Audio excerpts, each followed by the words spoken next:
Hi viewers, welcome to our channel. ప్రస్తుతం మనతో పాటు దాము బాలాజీ గారు సీనియర్ జర్నలిస్ట్ ఉన్నారు. వారితో ఒకసారి మాట్లాడదాం. సో నమస్కారం సార్. నమస్తే. సార్, వివేక హత్య కేసుకు సంబంధించి మరో పిటిషన్ సునీత హైకోర్టులో వేయడం జరిగింది సార్. అంటే సాక్షులు చనిపోతున్నారు, ఈ కేసుని వేగవంతం చేయండి, ఏదో ఒకటి తేల్చండి అన్నట్టుగా ఆమె పిటిషన్ అయితే దాఖలు చేయడం చూస్తున్నాం. మరి ఏ సాక్షులు చనిపోతున్నారు, మరి ఇది వేగవంతం అయ్యే అవకాశం ఉంది, అసలు తేలే ఛాన్స్ ఉందా సార్ ఈ కేసు? మీరేం చెప్తారు సార్ దీనికి సంబంధించి? నేను చాలా సార్లు నేను చెప్పిన వీడియోలు ఇంకెవరు చెప్పండ్రు ఈ టాపిక్ మీద. చాలా సార్లు చెప్పాను ఈ కేసు ఏమి తేలదు, ఎవరు దోషులుగా తేలరు అనేసి చాలాసార్లు చెప్పాను నేను.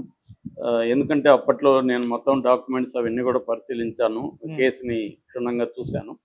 సో ఇది ఎప్పటికీ తేలదు. ఇదేంటంటే పొలిటికల్గా ఎవరికి ఉపయోగపడితే వాళ్ళు ఉపయోగించుకోవడం తప్ప ఇంకేమీ తేలదు.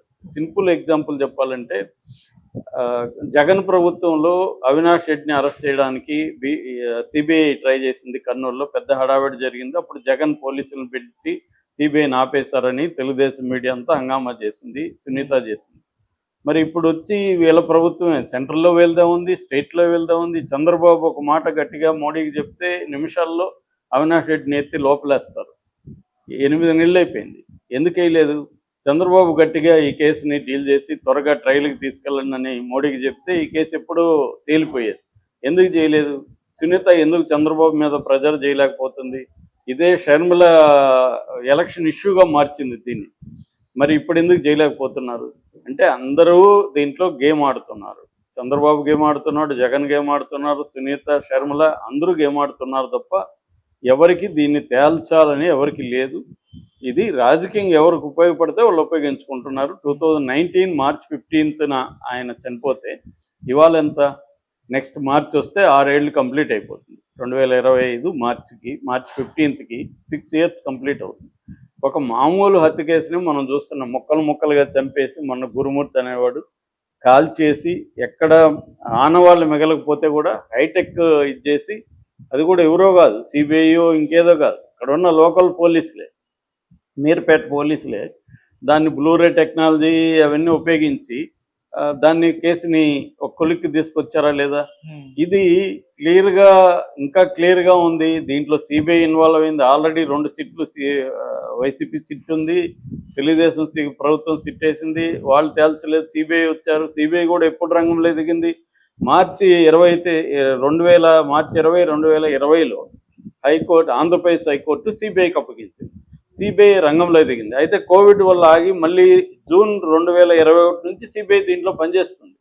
సో ఇవాళ 25, 5 ఏళ్ళు అయింది కదా, వీళ్ళు కూడా ఎంటర్ అయ్యి 4 ఏళ్ళు కంప్లీట్ అయిపోయింది. 4 ఏళ్ళు కంప్లీట్ అయిన కేసులో కూడా సిబిఐ ఇప్పటి వరకు దాన్ని ట్రయల్కి తీసుకెళ్ళకపోతే ఏంటిది? దాదాపు 2 ఇయర్స్ అవుతుంది. సుప్రీంకోర్టు డెడ్ లైన్లు పెట్టింది, మళ్ళీ సుప్రీంకోర్టు కూడా పట్టించుకోలేదు దీని మీద. ఆ డెడ్ లైన్ ఏమైంది రాబోయ్ అని అడగట్లే. ఈమె కూడా, సునీత కూడా అవసరమైనప్పుడు పోతుంది, లేనప్పుడు సైలెంట్ అయిపోతుంది. ఈ వల్లే పెండింగ్లో కూడా పడింది. అప్పుడు ఎందుకంటే ఆయన సిద్ధార్థ లూత్రా చంద్రబాబు కేసు వాదిస్తున్నాడు కాబట్టి ఆయన వల్ల కొద్ది రోజులు పెండింగ్ పడింది. సునీత దాన్ని పట్టించుకోలేదు. అంటే ఇదంతా కూడా ఒక డ్రామా లాగా కనిపిస్తుంది బయటికి చూసే వాళ్ళకి తప్ప, ఒక హత్య కేసుని తేల్చడానికి, ఇంత పెద్ద హత్య కేసుని తేల్చడానికి 6 ఇయర్స్ కావాలా? 6 ఇయర్స్ కూడా అవ్వట్లేదు. ట్రయల్ ఇచ్చి ఇంకెప్పుడు ఇది జరిగేది ఈ దేశంలో ఇంకా. సో ఇది క్లియర్గా ఏంటంటే, రాజకీయాల నేపథ్యంలోనే దీన్ని ఎవరికి వాడు ఫస్ట్ 2019లో జగన్ ఉపయోగించుకున్నాడు.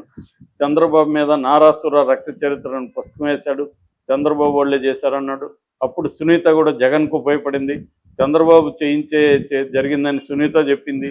ఆ తర్వాత ఆ గవర్నమెంట్ వచ్చినాక జగన్కి సునీతకి ఎక్కడ జరిగిందనేది పక్కన పెడితే, సునీత రివర్స్ అయింది, యూటర్న్ తీసుకుంది. ఇది అవినాష్ రెడ్డి జయించాడు, జగన్ వెనుకున్నాడు, భారతిరెడ్డి జగన్ అని ఆమె మొదలుపెట్టింది. దాని తర్వాత తెలుగుదేశంలో ఉపయోగించుకున్నారు. తెలుగుదేశంలో జగనాసుర రక్త చరిత్రను వీళ్ళు పుస్తకం వేశారు. ఇది ఎంత కామెడీ ఉంది చూడు. సో వాళ్ళు ఒక బుక్ వేస్తే వీళ్ళు ఒక బుక్ వేయడం. సో ఇదంతా చేశారు. తెలుగుదేశం మీడియా ఇదే పనిగా మూత మొదలుపెట్టింది. సిబిఐ మీద విపరీతమైన విమర్శలు వచ్చాయి. వాళ్ళు దారుణంగా కొట్టి, హింసించి, టార్చర్ చేసి కొంతమందిని అప్రూవల్గా మార్చారు. అందులో వీడొకడు ఉన్నాడు, ఎవరు, మన దస్తగిరి. యాక్చువల్గా ఈ case first number 1 Erra Ganga Reddy, number 2 Sunil Yadav, number 3 Umashankar Reddy, number 4 Dastagiri, number 5 Devireddy Shivashankar Reddy, number 6 Gajjala Umashankar Reddy, number 7 YS Bhaskar Reddy, number 8 Avinash Reddy. 8 members ఉన్నారు. ఇందులో దస్తగిరిని కోర్టే దోషిగా అంటే నిందితుడి నుంచి తీసేసి సాక్షిగా మార్చేసింది. అది కూడా ఒక విచిత్రం కామన్ పీపుల్కి. అంటే నేనే హత్య చేసినానని చెప్పిన వాడిని నాతో పాటు ఎవరు చేశారు అని చెప్పితే సరిపోతుందా? ఇప్పుడు మనిద్దరం ప్లాన్గా ఒకరిని చంపాము, అందులో నేనేం అప్రూవర్గా మారిపోతా, అప్పుడు నేను ఇంకా దోషి కాదా అనేది కామన్ పీపుల్కి వచ్చేది. మరి న్యాయస్థానాలు చెప్పాలి. సో అతన్నేమో పక్కన పెట్టేశారు. అతనే కదా అనేక సార్లు వాడు ఎవడికి ఫోన్ చేసినా కూడా బెదిరించాలని, దస్తగిరి అంటే ఎవరు మీరంటే నేను వివేకానంద రెడ్డి చెప్పిన దస్తగిరి అని మాట్లాడతాడు అతను, పంచాయతీలు చేయడం. అంత ఓపెన్గా అతను ఇంటర్వ్యూలు కూడా ఇస్తున్నాడు, ఎలా చంపాము, ఎలా కూర్చున్నాము, గొట్టలతో ఉన్నారు అన్నీ చెప్తున్నాడు. అతను ఇప్పుడు సాక్షి ఎలా అయిపోయాడు సడన్గా, అతను నిందితుడుగా కాకుండా ఎలా అయిపోయాడో తెలియదు. సో ఇలాగా ఇది ఏంటంటే ఈ కేసులు అన్నీ గందరగోళాలే. ఇప్పుడు మరే తెలుగుదేశం ప్రభుత్వం అప్పట్లో పెద్ద ఎత్తున జగన్ కాపాడుతున్నాడు, జగన్ మోడీ కాపాడుతున్నాడు అని రాసిన వాళ్ళు ఇప్పుడు మోడీ మీ కంట్రోల్లో ఉన్నాడు, మీరే ప్రభుత్వం ఇక్కడ నిర్వహిస్తున్నారు, మరి మీరెందుకు దీన్ని ముందుకు తీసుకెళ్ళలేదు? అంటే తెలుగుదేశానికి ఇది రాజకీయంగా అవసరం, కంప్లీట్ కావడం వాళ్ళకి కూడా ఇష్టం లేదు. మోడీ అప్పుడు జగన్ కాపాడుతున్నాడు, ఇప్పుడు జగన్ చుట్టూ ఉన్న వాళ్ళని మోడీ ఇప్పుడు కూడా కాపాడుతున్నాడు. మోడీ అనుకుంటే ఎంతసేపు మోడీ కంట్రోల్లోనే కదా సిబిఐ ఉంటుంది. కాబట్టి ఈమె అప్పుడప్పుడు కోర్టులోకి వెళ్తూ ఉంటుంది, అప్పుడప్పుడు న్యూస్లో వస్తుంటాయి. ఇప్పుడు కొత్తగా సునీతారెడ్డి హైకోర్టులో పిటిషన్ వేసింది, అదేంటంటే త్వరగా ట్రయల్కి బొమ్మని.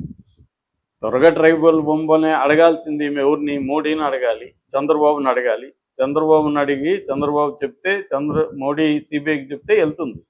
కోర్టులు చెప్తే కోర్టు చెప్తుంది త్వరగా వెళ్ళమని, సిబిఐ ఇంకేదో కథ చెప్తుంది వాళ్ళకి, కోర్టులకి. ఇలా నడుస్తూ ఉంటుంది. ఇప్పుడు ఈమె ఏం చెప్పింది? సాక్షులందరూ చనిపోతున్నారు అని చెప్తుంది. దీంట్లో మొత్తం ఆమె చెప్పిన ప్రకారం 13 లక్షల ఫైల్స్ ఉన్నాయంట హార్డ్ డిస్క్లో. ఇది కూడా నాకైతే విచిత్రంగా ఉంది. 13 లక్షల ఫైల్స్ అంటే అన్ని ఫైల్స్ ఏమున్నాయో తెలియదు. మరి 13 లక్షల ఫైల్స్ ఉన్నాయంట. అందులో 13,717 ఫైల్స్ మాత్రం ఓపెన్ చేశారంట. రోజుకి 500 ఫైల్స్ ఓపెన్ చేసినా కూడా ఇది 2 ఏళ్ళు దాటుతుంది ఇంకా. కాబట్టి ఇది ఎప్పటికి అవుతుంది అనేది ఆమె పిటిషన్ వేసింది హైకోర్టులో. హైకోర్టు దాన్ని స్వీకరించింది. విచారణకి ఇంకా విచారణ జరపలేదు. ఏం జరుపుతుందో హైకోర్టు అనేది తెలియదు మరి. సో ఇవే అంటే మన దేశంలో కొన్ని కేసులని మనం పరిశీలిస్తే జగన్ మీద అక్రమాస్తుల కేసులు 11 ఏళ్ళు పైన బెయిల్లో మీద ఉన్నాడు. అదొక విచిత్రమైన కేసు. ఇంతవరకు అది తేలలేదు. అది ఎప్పుడు తేలుతుందో తెలియదు. ఇదొక విచిత్రమైన కేసు. ఓటుకు నోటు కేసు అందరూ చూసాము, టీవీల్లో వచ్చాయి. డబ్బులు ఇస్తున్నాడు రేవంత్ రెడ్డి, మా బాస్ అంటున్నాడు. చంద్రబాబు వాయిస్ చూసాము, అది చంద్రబాబు దాన్ని కూడా తేలింది. బ్రీఫ్డ్ మీ, మన వాళ్ళు బ్రీఫ్డ్ మీ అని. ఎంత అయినా కూడా ఆ కేసు ఇప్పటివరకు ఏమీ కాలేదు. ఇలాగా అంటే చాలా పెద్ద కేసులు ఏవి కూడా తేలని వల్ల సామాన్యులకి మన క్రిమినల్ జస్టిస్ సిస్టమ్ మీద ఏమాత్రం అన్న నమ్మకం ఉంటుందా? ఉండే పరిస్థితి లేదు. ఎందుకంటే అంత పెద్ద పెద్ద వాళ్ళ కేసులే సాల్వ్ కావట్లేదు. అందుకని ఏంటంటే హత్యలు పెరగడానికి కూడా కారణం హంతకులు దొరికిపోతారు. పోలీసుల్ని ఈజీగా ఇప్పుడు దొరికిపోతున్నారు. దొరికిపోయిన క్రిమినల్ జస్టిస్ సిస్టమ్ని మ్యానిపులేట్ చేయొచ్చు, డబ్బు పవరు పలుకుబడి ఉంటాయి అన్నది జనంలోకి బాగా ఎక్కిపోయింది. కొంత ఓవరాల్ వెల్త్ కూడా పెరిగింది. అంటే పోలీసు ఖర్చులు, జైల్లో ఖర్చులు ఇవన్నీ పెట్టుకోగలుగుతున్నారు జనం.